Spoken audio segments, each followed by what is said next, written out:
ক্ষমতাচ্যুত পলাতক সাবেক প্রধানমন্ত্রী শেখ হাসিনা জানিয়েছেন, বিদেশে থাকা নেতাকর্মীদের সাথে নিয়ে বছরের ডিসেম্বরেই তিনি দেশে ফিরে আদালতে আত্মসমর্পণ করতে চান।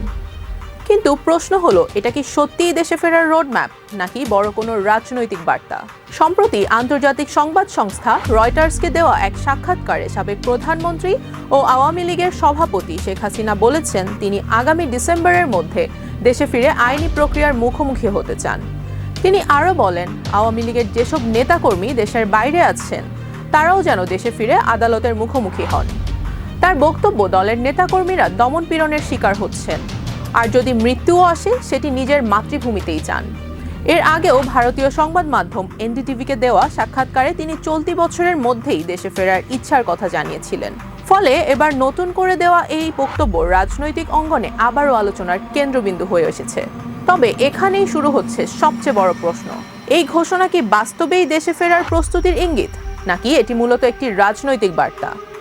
কারণ রাজনৈতিক বিশ্লেষকদের একাংশ এবং আওয়ামী লীগের ভেতরের কিছু নেতার মতে এই ঘোষণা দলীয় নেতাকর্মীদের মনোবল ধরে রাখার একটি কৌশলও হতে পারে। বর্তমান বাস্তবতায় আওয়ামী লীগের সাংগঠনিক কার্যক্রম সীমিত। অনেক শীর্ষ নেতা দেশের বাইরে বা আত্মগোপনে রয়েছেন। দেশে ফিরলে অনেকের বিরুদ্ধে থাকা মামলায় গ্রেপ্তার ও বিচার প্রক্রিয়ার মুখোমুখি হওয়ারও সম্ভাবনা রয়েছে। সে কারণেই প্রশ্ন উঠছে, শেখ হাসিনা দেশে ফেরার ঘোষণা দিলেও তার আহ্বানে বাস্তবে কতজন নেতা দেশে ফিরবেন সেটি এখনও অনিশ্চিত। অন্যদিকে আইনি পরিস্থিতিও বেশ জটিল। ছাত্র জনতার আন্দোলনের পর শেখ হাসিনা আওয়ামী লীগের একাধিক শীর্ষ নেতার বিরুদ্ধে হত্যা এবং মানবতা বিরোধী অপরাধ সহ বিভিন্ন অভিযোগে বিচারিক কার্যক্রম চলছে।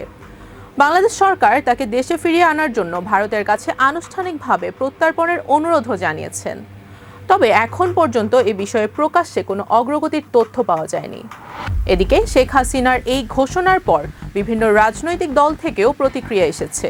জাতীয় নাগরিক পার্টি বা এনসিপির আহ্বায়ক নাহিদ ইসলাম বলেছেন, তিনি দেশে ফিরলে আদালতের রায় কার্যকর করার পর আরও সহজ হবে। অন্যদিকে তথ্য ও সম্প্রচার মন্ত্রী জহিরুদ্দিন স্বপন জানিয়েছেন, বিষয়টি সরকার রাজনৈতিকভাবে নয়, আইনের দৃষ্টিতে দেখছে। আদালতের নির্দেশনা অনুযায়ী পরবর্তী পদক্ষেপ নেওয়া হবে। সব মিলিয়ে শেখ হাসিনার দেশে ফেরার ঘোষণা দেশের রাজনীতিতে নতুন করে আলোচনা তৈরি করেছে।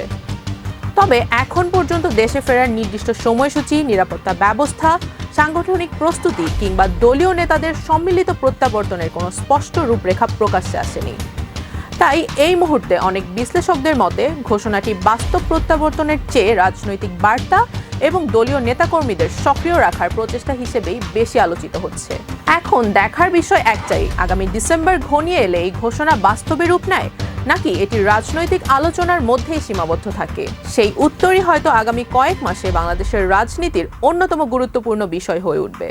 রুবাইয়া জান্নাত, টাইমস 24।